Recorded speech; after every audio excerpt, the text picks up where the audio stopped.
نیلوفر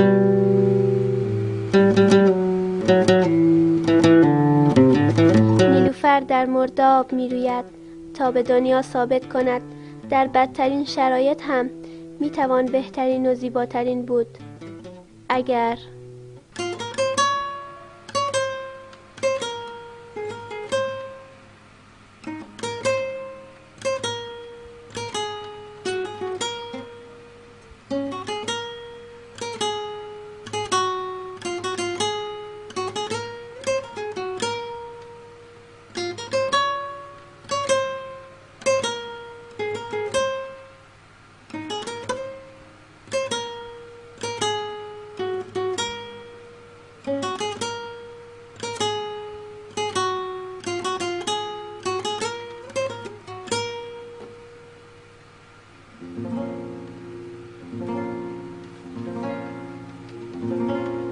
دوباره دلم واسه قربت چشمات تنگه، دوباره این دل دیوونه واسه دل تنگه. وقت اصل موندن فرشته نجات من، اسم تو برای من قشنگترین آهنگه. بی تو یک پرنده اسیر بی پروازم، با تو اما میرسم به قله آبادم.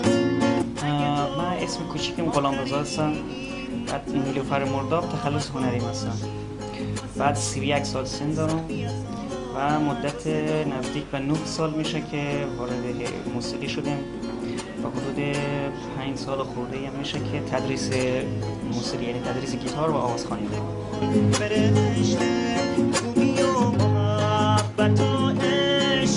من از بچگی از سن شاید 5-6 سالگی متوجه شدم که میتونم بخوانم، یعنی آهنگای تلویزیونم بسیار زود تقلید میکردم، مثل خواننده‌اش میخواندم. بعد در گروه‌های سرود شرکت میکردم. گفته افغانی هم من وقت فهمیدم که سرولای صدایم برابر هستن و میتونم بخوانم. بعد یک گذشت تا جوانی و با ساز گیتار آشنا شدم. و ساز گیتار هم سازی هست که فوق العاده آوازخوانی با ساز پرورش پیدا میکنه.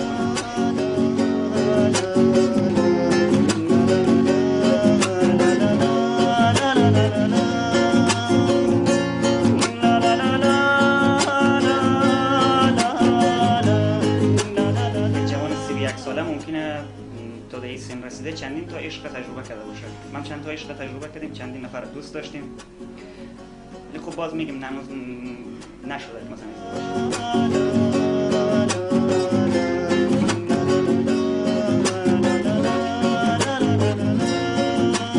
یک، دو، سه.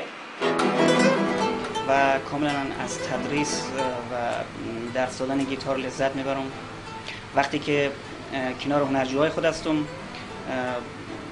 کاملا احساساتشون رو درک میکنم. وقتی میبینم یک هنرجو میآید با عشق و علاقه کار گیتار شروع میکنه، یاد دوران خود میافتم که وقتی میدیدم خودم یادم میآید که با عشق و علاقه وارد گیتار شده بودم و آرزو داشتم هر چه زودتر یاد بگیرم و بتونم که بعداً بتونم با کسای دیگه موسیقی را آموزش بدم. و هنرجوهای من الحمدلله تعداد زیادش هستن که بچهای بسیار با استعداد خوبی هستن و واقعا در کنار هنرجوهای خود هستم من لذت میبرم، چرا که یک از بزرگترین آرزوها من همین بود که یک روز بتونم درس بدم و حالا میبینم که به آرزوی خود رسیدیم و کاملا از کار خود، از شغل خود لذت میبرم.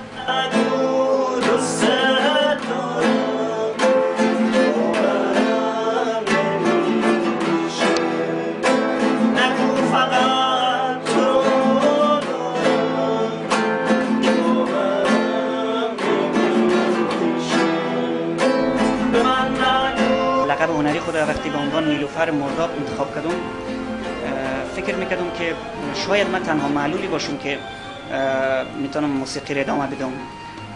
ولی وقتی که وارد هرات شدم با یک هنرمند دیگه آشنا شدم به اسم آقای حسینی که دیدم واقعا نیلوفر مرداب واقعی آقای حسینی هست. چرا که ایشان از ناحیه دو چشم دچار معلولیت هسته و اصلا دنیا را نمیتونه ببینه. با هزار شوگری دل از کفیم تو میبری بین تمام دل